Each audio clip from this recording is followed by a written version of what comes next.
C'est pris des versets pour faire ça. Excellent. C'est la vérité. Amen. Alors, bonjour à tous. Bon matin. Pour la conférence du Saint-Esprit pour Réma Québec, ça va bien. Écoutez, comme j'avais spécifié au groupe B cette semaine, effectivement, pour ceux que j'avais oublié de dire, c'est traduit en français. Donc, tout le monde peut venir. Et à date, j'ai enlevé plein de points d'interrogation et on est rendu à 17 personnes confirmées qui viennent. Donc, c'est quand même bien. Et j'ai d'autres points d'interrogation qui s'effacent à chaque jour. Donc, bref, si ça vous intéresse, venez me voir si vous voulez plus d'informations sur la conférence qui a lieu de Réma Québec à Drummondville le 15 novembre. Oui, Denis? Oui?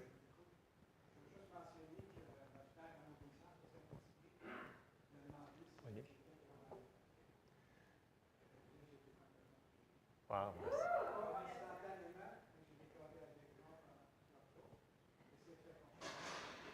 Gloire à Dieu. Merci Seigneur. Alléluia. Merci Seigneur. L'obéissance à faire, ce qui est inconfortable dans le naturel, d'avancer en avant, puis de faire prier quand il y a une parole de connaissance comme ça. Donc, merci Seigneur. Merci Denis d'avoir témoigné de ça. Ça encourage. Ça veut dire que si Dieu l'a fait pour Denis, il le fait aussi pour nous autres. Amen. Gloire à Dieu. Alléluia. Merci Seigneur. Alors, on ouvre ça en prière et on commence. Seigneur, on te remercie encore pour ta parole ce matin, si riche, Seigneur, si précieuse. Aide-nous à comprendre ce que tu veux nous dire ce matin et qu'on puisse le mettre en pratique pour que tu puisses agir dans chacune des vies ici, dans le nom de Jésus. Amen. Amen. Donc, la semaine passée, en réalité, je pense que c'est la partie 2. Je pense que c'est la suite de la semaine passée, je crois. Parce que les premiers versets sont les mêmes que la semaine passée. Et on avait parlé sur être consacré pour faire le plan de Dieu. Parce que dans le plan de Dieu, c'est là qu'on va avoir toute la bénédiction pleinement de ce que Dieu a pour nous. C'est dans cet endroit spécifique-là et on doit le rechercher pour nous-mêmes. Et ça prend une certaine consécration pour faire ça. Je vais essayer de le dire comme il faut cette semaine. Et on va retourner voir le verset de base qu'on avait couvert la semaine passée. Il se retrouve dans Matthieu 6, 33. Et on le connaît par cœur, tout le monde, vous l'avez tout entendu, mais il faut le saisir. Matthieu 6, 33. Cherchez premièrement, on avait dit que ce n'était pas deuxièmement, troisièmement, quand que ça nous adonnait, quand on pouvait, mais faire de la place pour chercher premièrement le royaume de Dieu et la justice de Dieu, et toutes ces choses vous seront données par-dessus. Et c'est des choses qui sont tellement simples, on dit ça ne peut pas être si simple que ça, mais quand Jésus était sur la terre, il parlait de moutons, d'épis, de poissons. C'était pas compliqué. Et des fois, nous autres, on complique parce qu'on veut des choses plus grandes que ça. Mais si on commençait par faire ce qu'il nous demande de faire dans les choses super simples, bien, on va grandir dans d'autres choses. Et Dieu va agir dans notre vie parce que on va mettre en pratique ce qu'il nous demande de faire. Et on avait vu que il y a une certaine manière de courir vers le plan de Dieu qu'il a pour notre vie. Et la première chose qu'on a vue, c'était Hébreux 12, 1. Et je vais relire Hébreux 12, 1 dans la Louis II qui nous dit « Nous donc aussi, puisque nous sommes environnés d'une si grande nuée de témoins, rejetons tout fardeau et le péché qui nous enveloppe si facilement et courons avec persévérance dans la carrière qui nous est ouverte. » Donc, on voit qu'il y a une manière de courir la course que Dieu a mis devant nous. Donc, on sait que ça va être un pas à la fois, mais il y a une certaine manière de courir.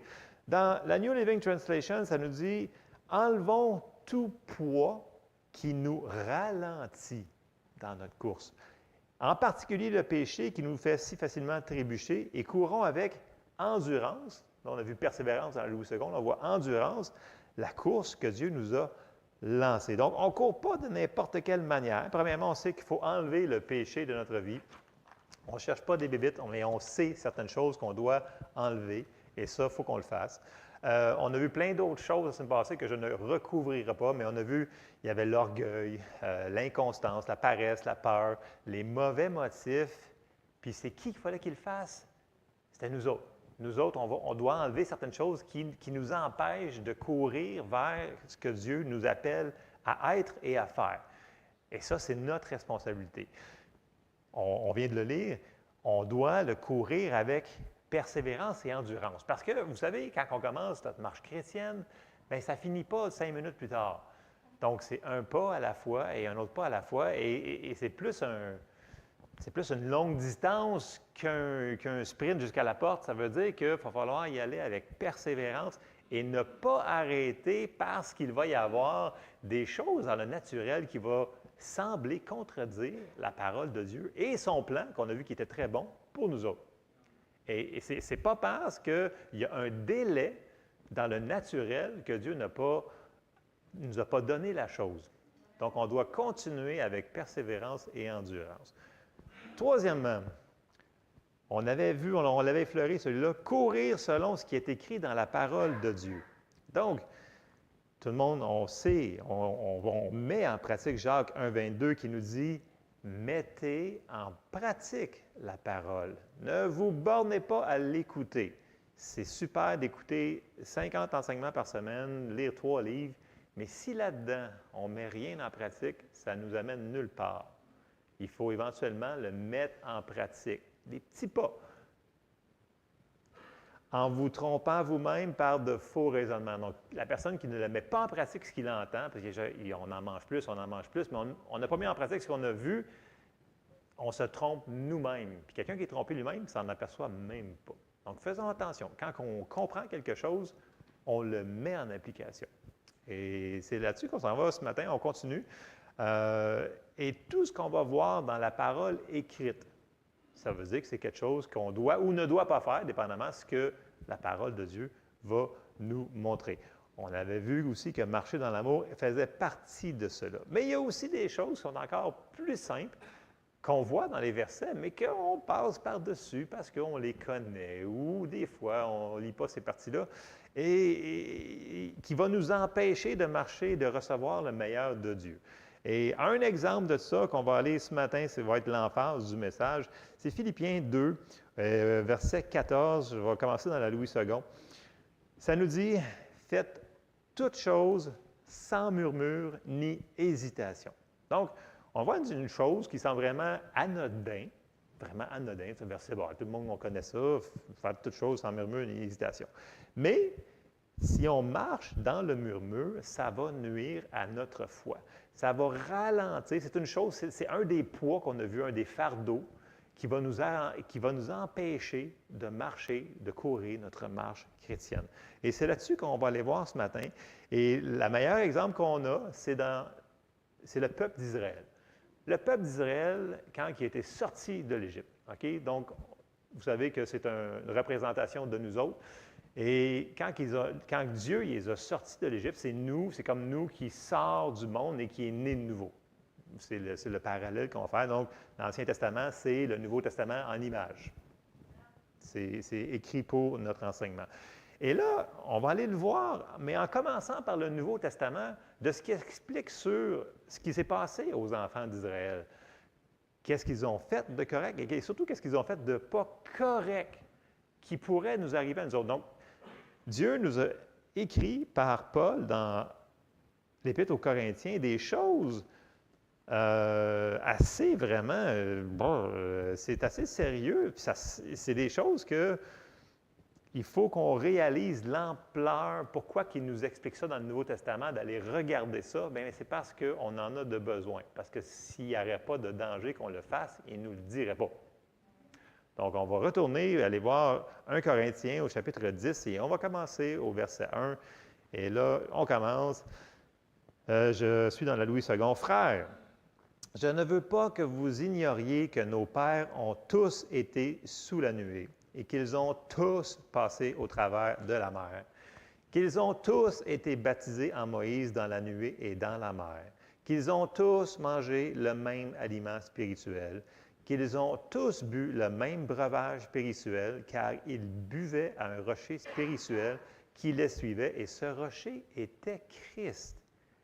Mais la plupart d'entre eux ne furent point agréables à Dieu, puisqu'ils périrent dans le désert. Ici, je vais paraphraser, ils savaient mieux que ça. Ils ont tous été baptisés, ils ont tous reçu la même parole. Ils savaient, mais ils ne l'ont pas fait, puisqu'ils périrent dans le désert. Verset 6.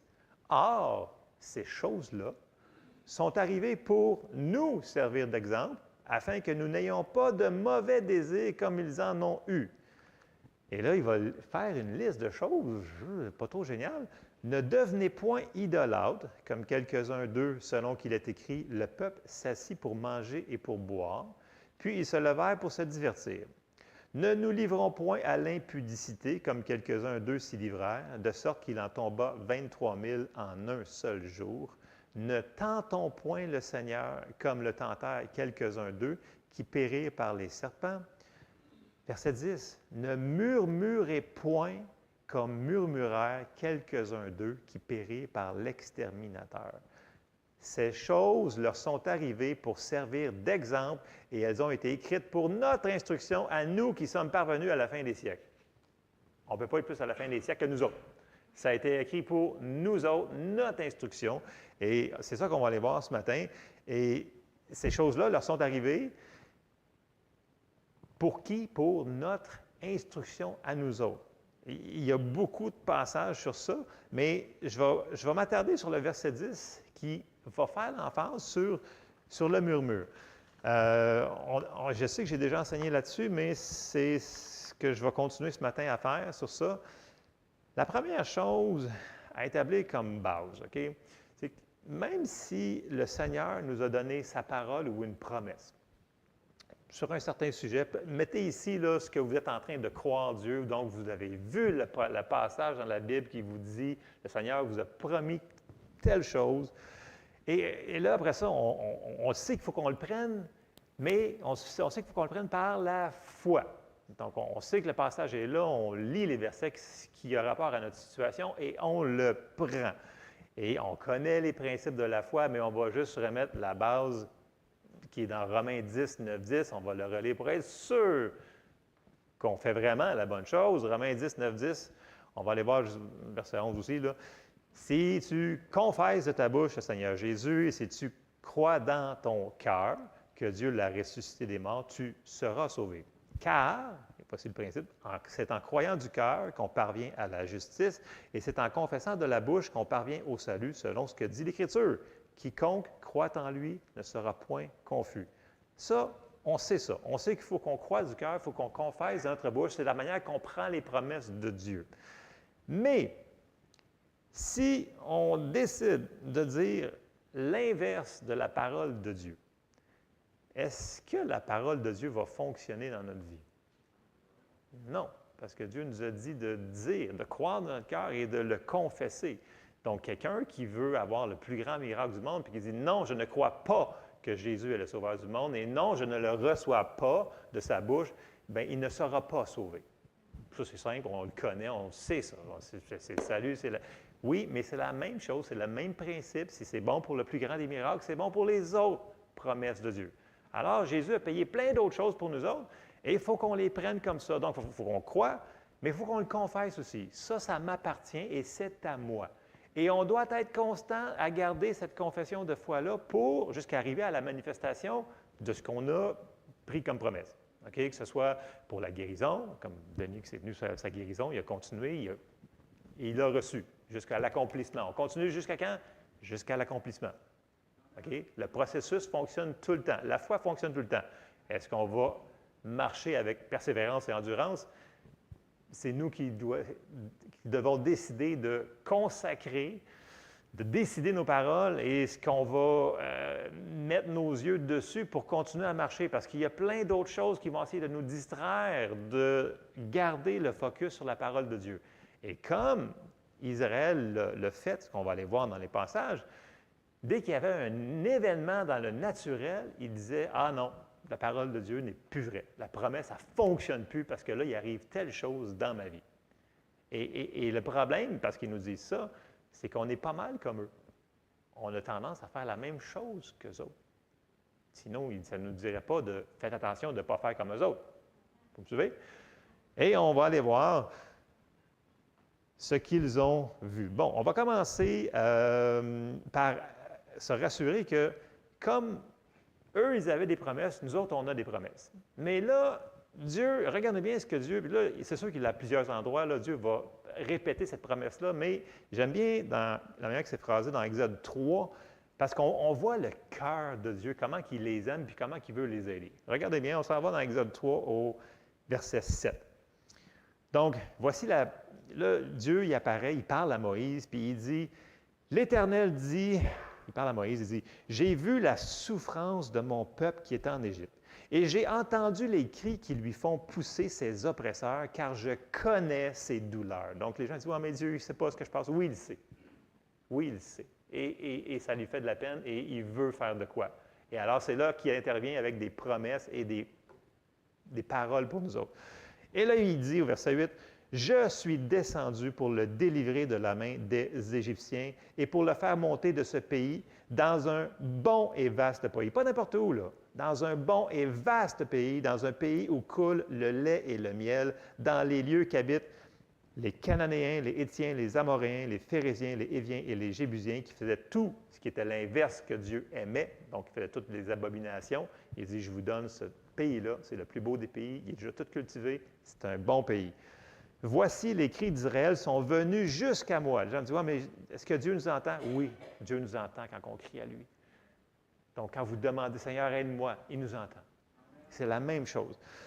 Ils sont venus jusqu'à moi. J'ai vu leur oppression que leur font souffrir les Égyptiens. Maintenant, va, il parle à Moïse, je t'enverrai auprès de Pharaon et tu feras sortir d'Égypte mon peuple, mon peuple. Il s'identifie mon peuple. Pour nous autres, c'est mon fils ou ma fille. C'est la même chose. Il s'identifie à nous. Il a compassion de nous. Il est là pour nous aider. Et si on arrêterait là, bien, parce qu'on connaît le restant de l'histoire, mais ce n'est pas vraiment une surprise, on aurait dit, mais là, il vient de dire que Dieu lui-même vient pour le délivrer. Donc, c'est ceux qui vont arriver tout de suite à la terre promise. Il vient de le dire. Mais il y a quelque chose. Qu'est-ce qui s'est passé? Est-ce qu'ils sont tous rentrés dans la terre promise? Non, on connaît l'histoire. Mais qu'est-ce qui s'est passé? Comme nous autres, qui ont plein de promesses, puis des fois, on n'arrive pas à l'accomplissement de la promesse. Y a-t-il quelque chose, y a-t-il des choses qu'on peut faire pour en profiter pleinement? Oui. Est-ce qu'il y a des choses qu'on peut faire pour empêcher la promesse d'arriver?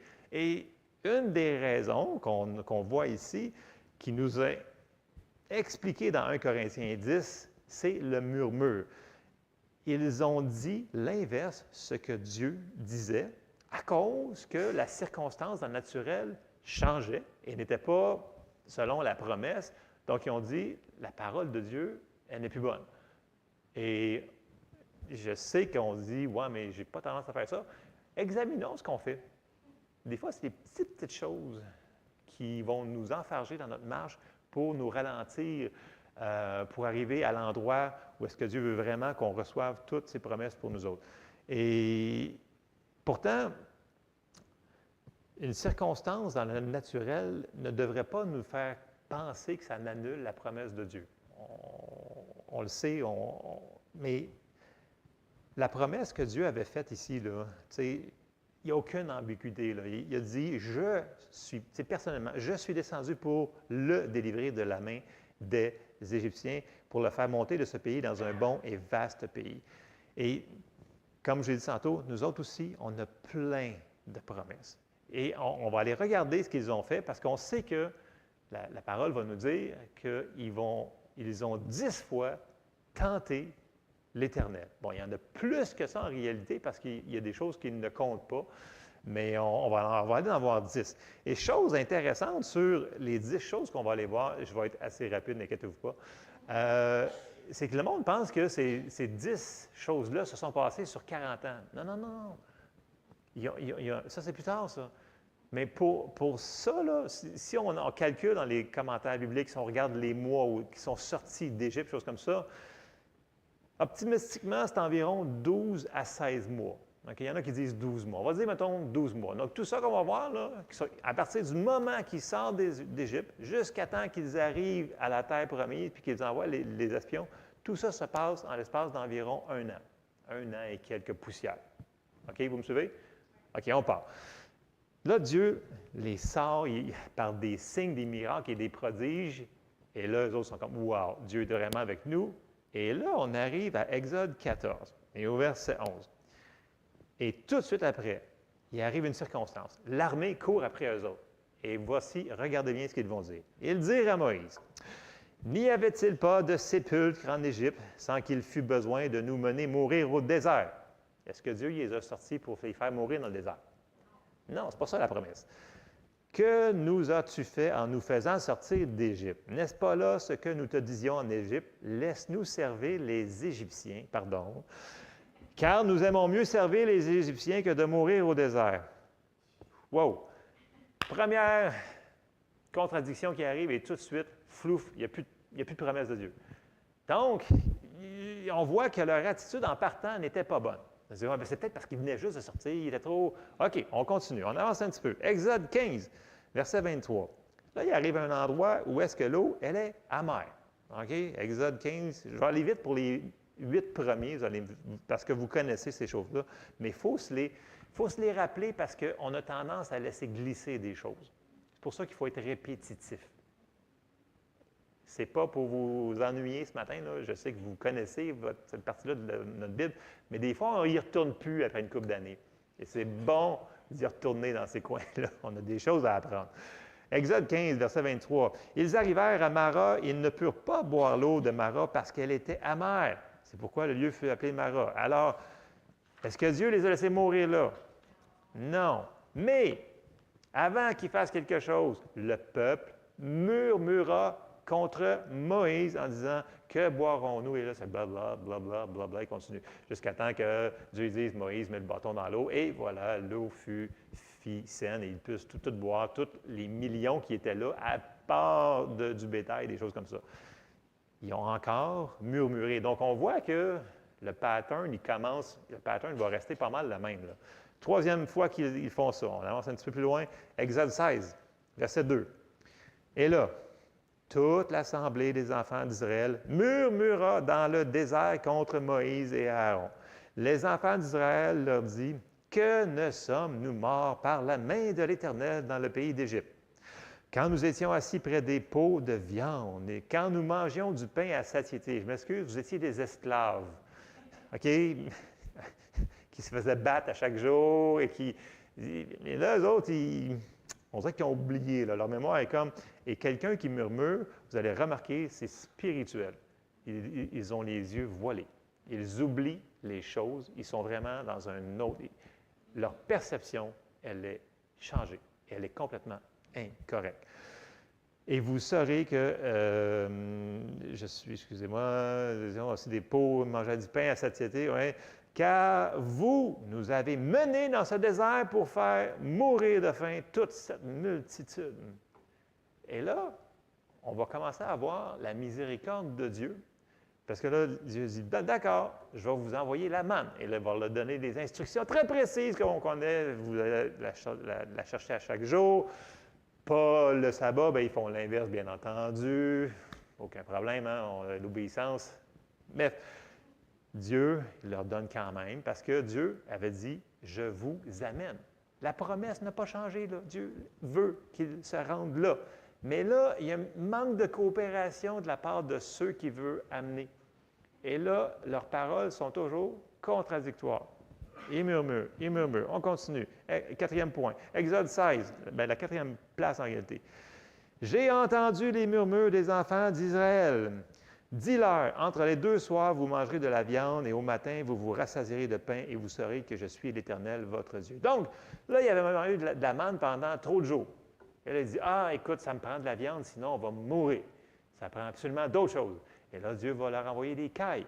Et bien entendu, ils ne seront pas contents encore là. Et ils vont en manger jusqu'à ce que ça dit que ça va leur sortir du nez.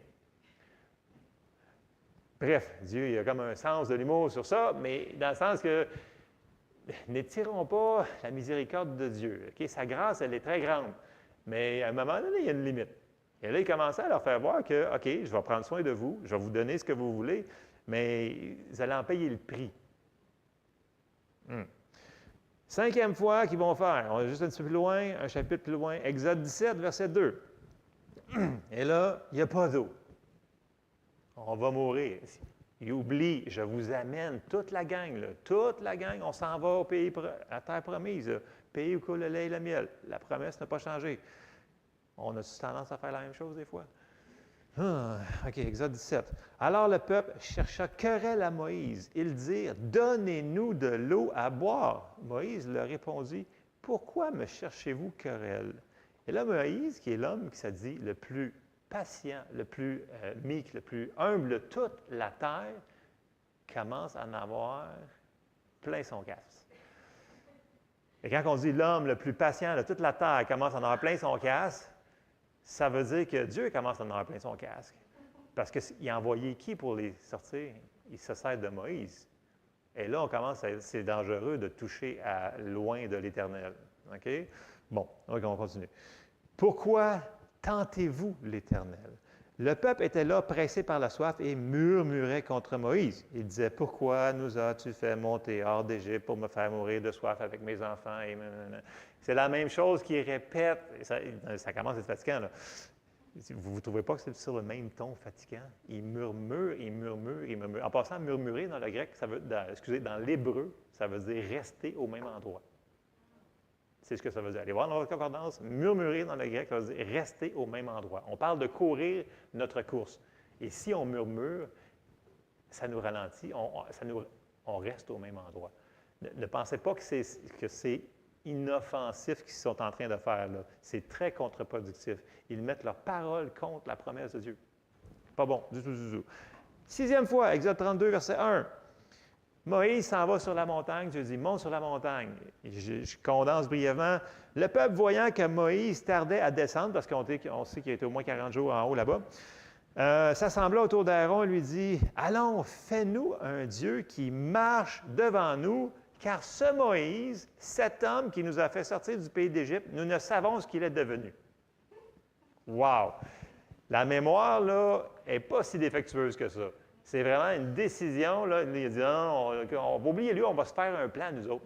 Comme on a dit la semaine passée, on a dit des fois, on a tendance, OK, on ne le voit pas arriver, bien, on va faire comme Abraham. On va écouter Sarai, puis là, on va faire l'affaire avec Agar, puis on va faire arriver nous autres même, on n'a pas besoin d'aider Dieu.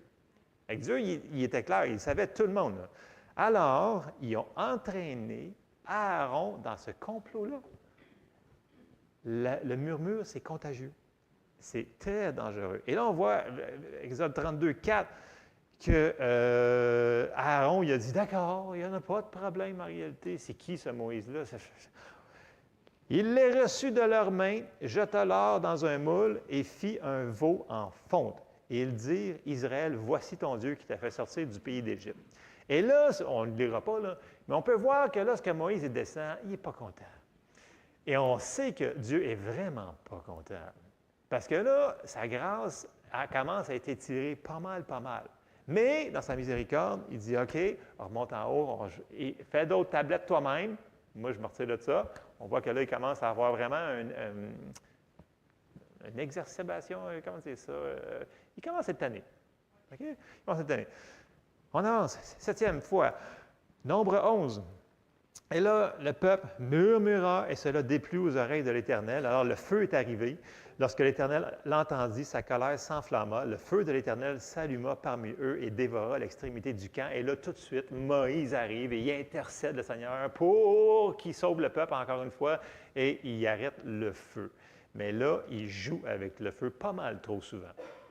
Et là, on voit que la protection commence à s'estomper un peu. Il y a du monde qui commence à mourir.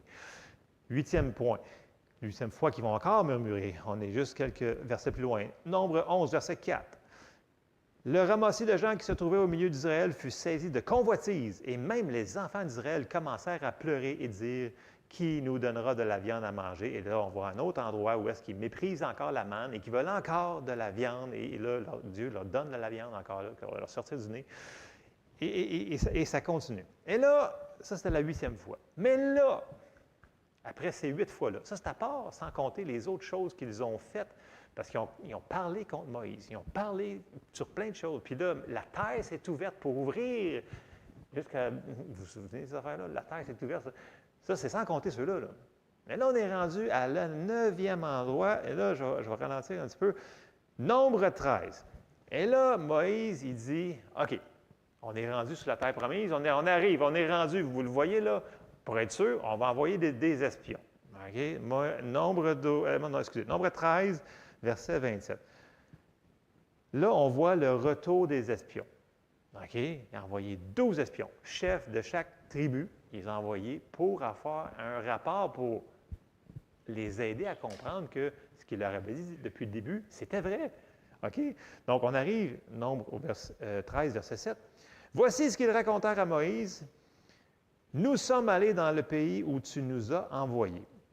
À la vérité, c'est un pays où coule le lait et le miel, et en voici les fruits.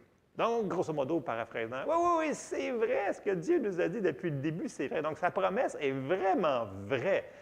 La parole de Dieu est vraie. Mais là, regardez bien le mot qu'ils vont mettre. Mais. Et là, ça vient de tout changer. Parce que quand tu prends n'importe quelle promesse de Dieu, la parole de Dieu, puis là, tu dis mais. Ça veut dire que tu remplaces ce que Dieu vient de te dire, carrément. Et là, ils avaient la preuve, là. Il y avait encore la grappe de fruits dans les mains. Là. OK? Ils avaient tout ramassé des fruits du produit, du pays qui avait été. Ils ont la preuve. Ils viennent de le dire de leur bouche. C'est tout vrai, ça. Mais. Et quand tu dis mais sur quelque chose que tu sais de la parole de Dieu, ça veut dire que tu dis que la parole de Dieu n'est pas valide pour toi. Donc, tu enlèves Dieu de l'équation. Et quand tu enlèves Dieu de ta vie, bien, tu tombes dans un endroit que tu ne veux pas être. Parce que là, tu sors de la protection. Malgré que sa miséricorde est là, si tu rejettes Dieu, parce que si tu rejettes sa parole, tu rejettes Dieu. Dieu et la parole, c'est la même. OK? Je sais, c'est un petit peu intense ce matin, mais c'est comme ça. Donc, si tu rejettes la parole de Dieu, tu rejettes Dieu lui-même. Verset 28. Mais, regardez bien les excuses qu'on va voir, mais le peuple qui habite ce pays est puissant. Les villes sont fortifiées, très grandes. Nous y avons vu des enfants d'Anak, ça c'est des géants. Les Amalécites habitent la contrée du Midi, les Étiens, les Jébusiens et les Amoréens habitent la montagne, et les Cananéens habitent près de la mer et le long du Jourdain. Verset 30. Et là, on va voir quelque chose, encore là, qui est vraiment surnaturel. Caleb fit taire le peuple qui murmurait contre Moïse, et il dit, « Montons, emparons-nous du pays, nous y serons vainqueurs. » Et là, on voit que dans la gang, il y en a qui disent, « Écoute, non, let's go, on est capable, la promesse, elle est vraie, on vient d'y aller, let's go, on prend la promesse, puis on la met en application. » C'est ce que Caleb, il vient de faire. Mais les hommes qui étaient allés avec lui disaient, « Nous ne pouvons pas monter contre ce peuple, car il est plus fort que nous. » Pourtant, on sait que si on lit plus loin dans Josué, on va voir que quand ils sont arrivés à Jéricho, tout le peuple qui était là, ça dit, il avait peur d'eux autres. Puis qu'ils voyaient eux autres, ils se voyaient comme des sauterelles et non eux autres des sauterelles.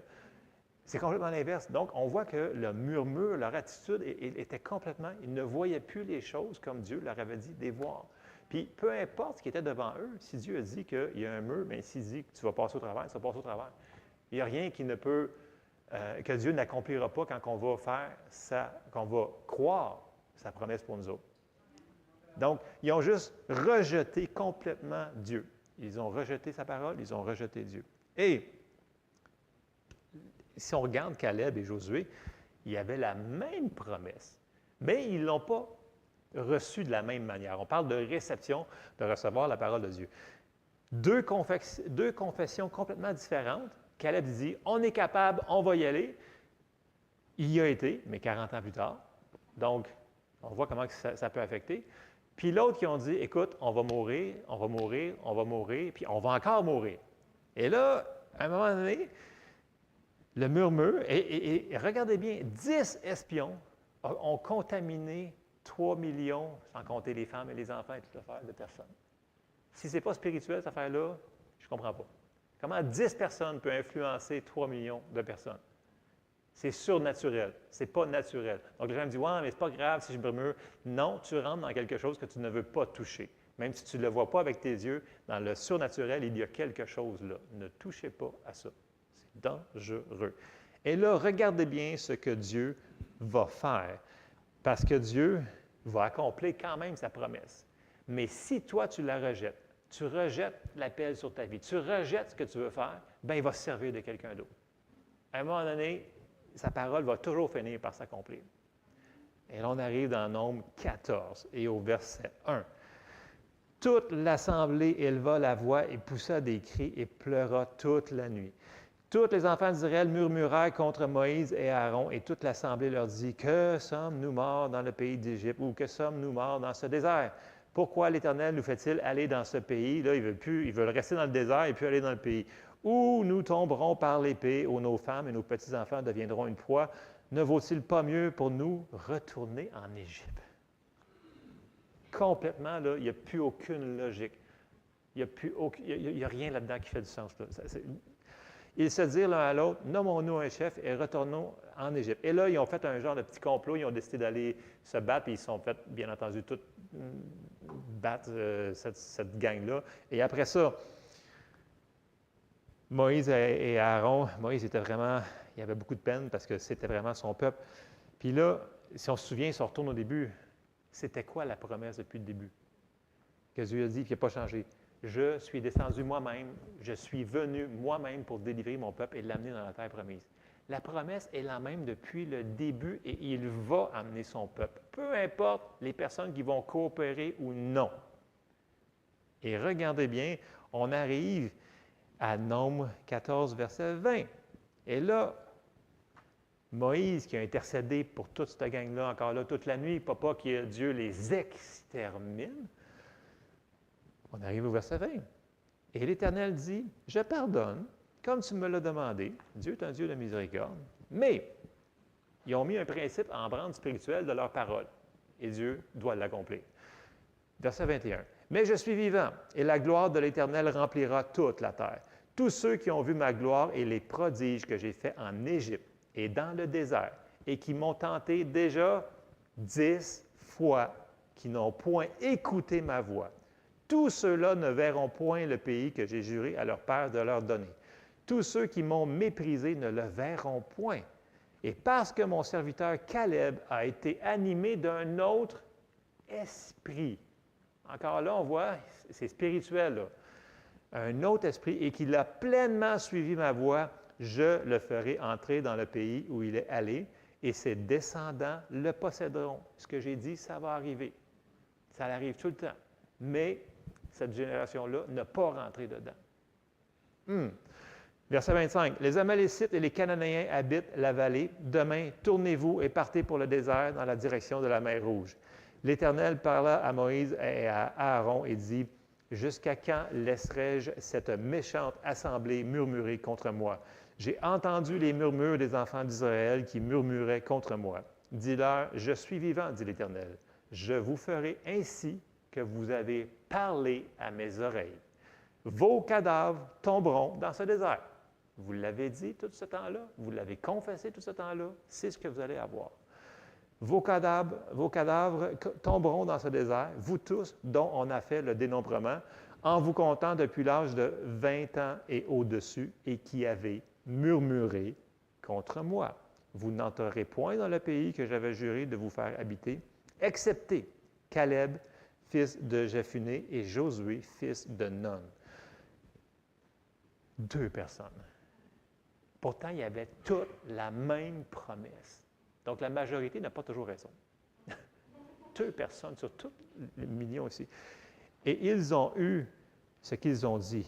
Caleb il a dit, « Montons, emparons-nous, puis on va y arriver. » Les autres ont dit, « On va mourir. » Et c'est ce qu'ils ont eu. Parce qu'à un moment donné, Dieu, il est miséricorde et rempli de compassion. Mais si on se borne à dire non, non, non et non, bien, il ne peut pas aller contre notre volonté. Et ça, je sais que ça froisse quelques personnes parce que Dieu est capable de tout faire. Oui, il est capable de tout faire, mais il nous donne une propre volonté si on veut l'accepter ou non. Donc, les promesses qu'on a dans nos vies, là, peu importe ce que vous êtes en train de croire présentement, là, est-ce qu'on est en train de courir le bon chemin Ou est-ce qu'on est en train de rajouter des choses? Là, on est sur le murmure, mais ça peut rajouter plein d'autres choses qui nous empêchent d'avancer. Des fois, on se dit, ouais, c'est donc bien long, Seigneur. Ça se peut que c'est juste le processus. Des fois, ça prend un certain temps pour que la foi, ça nous dit, grandit comme un épi. On voit probablement la tige. Donc, c'est un processus des fois. Il y a du instantané, on peut le voir, mais comme on voit, comme Denis a donné comme exemple, ça a pris un petit bout. OK? Est-ce que Dieu l'a accompli ce que la parole de connaissance était? Oui, il l'a fait. OK? C'est la même chose dans toutes les circonstances de notre vie. Puis là, si on retourne à 1 Corinthiens 10, on sait que ça nous a été montré comme exemple pour nous autres aujourd'hui. Donc, ça veut dire que murmurer, ce n'est pas inoffensif. Donc, si on décide de croire ce que Dieu nous donne, nous a dit dans sa parole, bien, il va falloir qu'on fasse attention avec ce qu'on met nos yeux sur la situation. Tu sais, on a souvent parlé que quand Pierre a décidé de marcher sur l'eau, parce que Jésus a dit la parole, il dit « viens ». En disant « viens », il avait la capacité de le faire. Mais, qu'est-ce qu'il a fait? Il n'a pas protégé sa foi. Parce que le Seigneur, il l'a chicané, parce qu'il a marché sur des eaux. Mais voyant qu'il y avait des vagues, sa foi, elle dit « non, je ne peux pas marcher sur l'eau, les vagues, le vent. » On l'a vu, cet exemple-là. Puis là, quand il est allé, tout de suite, Jésus, il l'a sauvé. Mais il a dit « où est ta foi? Pourquoi as-tu douté, homme de petite foi? » Donc, quand on marche dans notre marche chrétienne sur peu importe les promesses qu'on est en train de se tenir présentement, faisons attention sur ce qu'on met nos yeux dessus. Donc, quand il y a des circonstances contraires, c'est le temps des fois de commencer à se battre, puis de dire, OK, il y a un besoin là. On connaît plein de versets, là. Les gens me citent des versets à profusion. « L'Éternel est mon berger, je ne manquerai de rien. » Donc, je ne manquerai pas d'eau, je ne manquerai pas de nourriture, je ne mourrai pas dans le désert parce que Dieu me l'a promis. Et là, on se bat et on sort les versets que Dieu nous a donnés pour appuyer, pour que notre foi se rende jusqu'à l'endroit que Dieu nous a donné dans le processus. Et on va y arriver, mais il ne faut pas qu'on soit nonchalant. On a vu qu'il fallait qu'on soit consacré, mais consacré d'une manière qu'on fait de l'endurance et persévérance. Et on va y arriver. Dieu, il est sur notre bord. C'est juste que c'est quand nous autres, on le repousse, puis on dit « non, non, je ne veux pas de ton aide, parce que je ne la veux pas. Je décide de ne pas faire. » C'est là qu'il se retire. Mais si on dit « viens, aide-nous », tout de suite, on voit qu'il vient intervenir. Et j'aimerais vous encourager ce matin, mettons nos yeux au bon endroit, mais faites attention des petites choses que Dieu deal avec vous autres. On a toutes des choses dans notre vie qui vont arriver contre nous autres, puis qui vont dire « ah, je peux le tolérer. » Oui, mais si dans la parole écrite, ça dit « fais pas ça », il ne faut pas qu'on le laisse, il ne faut pas qu'on le tolère. Puis il y en a plein de petites choses ici et là. Laissez le Saint-Esprit vous dire, ne soyons pas aussi durs pour ne pas écouter ce que le Seigneur nous demande. On le sait, quand on fait quelque chose de pas correct. Tu sais, souvent, les gens, ils vont dire, « ouais, mais là, est-ce que j'ai péché parce que je vis une situation? » Pas nécessairement. Peut-être que tu fais tout correct. Mais ça se peut-tu des fois que tu peux peut-être faire une introspection, vous dire, « Seigneur, j'ai-tu fait quelque chose? Y a-tu quelque chose dans ma vie qui... » Et si le Seigneur nous montre de faire de quoi qu'on doit changer, bien, changeons. Ne soyons pas aussi orgueilleux pour dire, « écoute, je suis atteint à un niveau tel. » Il faut faire attention à ça. Et le murmure est une des choses qui nous empêche de courir. Soyons vigilants. Je termine avec Philippiens, entre autres Philippiens 2, 14. On l'a lu tantôt, mais ça dit « faites toutes choses sans murmure ni hésitation ». Une autre traduction dans la Bible sommaire, ça dit « faites toutes choses sans vous plaindre et sans discuter ». Il y a des fois qu'il faut juste le faire, puis comme pasteur Chantal Paulus a dit, zip de lip. Seigneur t'a demandé de faire quelque chose, tu le fais, puis tu zip de lip. Pas contredire la parole, la promesse de Dieu qui t'a donnée, pas venir mettre du sable dans l'engrenage. Amen. OK. Soyons vigilants. Puis l'autre chose, là, c'est qu'on ne doit pas être pareil comme le monde. OK? On doit vivre différent. Et ne laissons pas l'esprit du monde rentrer dans l'Église. Je ne sais pas si ça vous arrive, vous autres, des fois, mais quand on va quelque part, là, je vous donne un exemple. Vous allez à quelque part, au garage, ou n'importe où vous allez, ils mettent des télévisions quasiment partout dans les salles d'attente à cette heure. Et qu'est-ce qu'ils vont jouer? Les nouvelles. Et les nouvelles, sont-ils des bonnes nouvelles? Pas des bonnes nouvelles. Et là, regardez bien les gens autour de vous qui commencent à chialer. Et là, il y en a une qui dit, ah, regardons comment que lui est donc bien épais d'avoir fait ça. Puis Et là, il commence à parler. Et bien entendu, c'est souvent les politiciens, les choses comme ça. Puis là, il commence. Puis là, l'autre va, ah oui, moi, je renchéris, puis là, je vais en dire encore plus. Et là, ils s'attendent que nous autres, on dise la même affaire. Bien, si on est pogné pour être là, zip de lip, on ne dit rien, nous autres. On ne se laisse pas contaminer. C'est spirituel, cette affaire-là. Là. Puis, je me suis... Paul dit dans Acte 23, il dit, « Tu ne parleras pas en mal du chef de ton peuple. » Ça veut dire que, quand on arrive pour parler sur nos politiciens, bien, théoriquement, on ne serait pas supposé faire ça. Je sais que j'ai pilé sur des orteils de plein de personnes, mais ça reste la parole de Dieu, dans le sens que, même si vous n'êtes pas d'accord, et vous savez, parce que vous étiez là dans la place qu'ils étaient là, et vous avez des sources sûres et précises, encore plus que les nouvelles que vous voyez sur la télé, et vous savez qu'ils sont dans l'erreur, Dieu nous dit de prier pour ces gens-là. Donc, au lieu de faire comme le monde et de chialer, puis là, Dieu qui va dire, non, non, tu ne fais pas la bonne chose, puis là, ton cœur va faire Et là, tu commences, puis tu pries pour ces gens-là, parce qu'ils en ont vraiment besoin. Ils en ont vraiment, vraiment, vraiment besoin. Donc, parce que vous le savez, parce que vous connaissez beaucoup de choses. Les nouvelles, des fois, même si vous pensez que les nouvelles sont peut-être correctes, ça ne nous empêche pas de notre responsabilité de faire tout ce que la parole de Dieu nous dit dans sa parole écrite. Si on commence par sa parole écrite, on va pouvoir recevoir d'autres choses que Dieu va nous dire par après, par son Saint-Esprit, pour plein d'autres choses. Mais si on ne fait pas en pratique la parole écrite, même s'il va en rajouter, pensez-vous qu'il va nous faire confiance d'en rajouter? Si on ne fait pas le début du début? Amen. Bon, j'arrête là-dessus parce que sinon, c'est trop dangereux. Je n'irai pas là. OK, on se lève ensemble. Mais j'espère que vous comprenez ce que le Seigneur voulait partager ce matin. Il y a des choses qu'il nous dit puis qu'on ne comprendra pas. Mais si on reste du côté qu'on sait que Dieu est bon, on le dit à chaque dimanche matin, il est bon. Mais est-ce qu'on a vu vraiment dans sa parole qu'il est vraiment bon avec nous autres, qu'il nous écoute, il est toujours sur notre côté, il est envoyé pour nous aider, il est avec nous autres, il nous aime. Puis en plus, il nous a donné plein de promesses, puis son Saint-Esprit pour nous aider.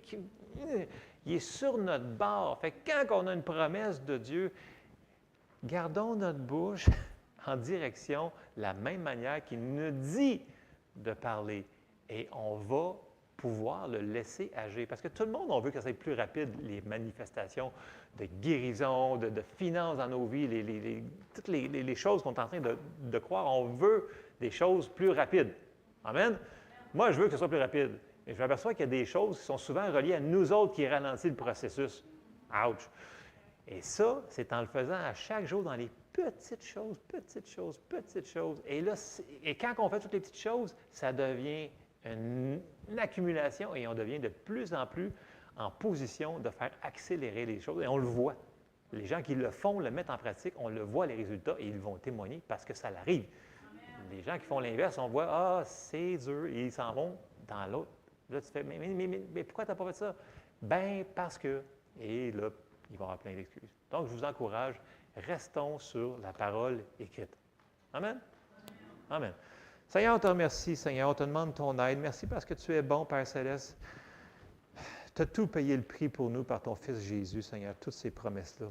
Aide-nous à marcher dans les voies que toi, tu veux qu'on marche. Montre-nous, Seigneur, quand on sort du chemin, Seigneur, qu'on soit sensible, Seigneur, et qu'on soit obéissant à faire ce que tu nous demandes de faire. Rappelle-nous les choses que tu nous as déjà dit de faire et aide-nous à mettre en pratique tout ce que tu nous montres à chaque jour, que tu puisses agir pleinement, Seigneur. On t'ouvre notre vie, Seigneur. On t'invite, Seigneur. On dit oui à ta parole, Seigneur, oui à ce que tu nous dis, Seigneur. Viens et agis dans nos vies, dans le nom de Jésus. Amen. Amen. Soyez bénis.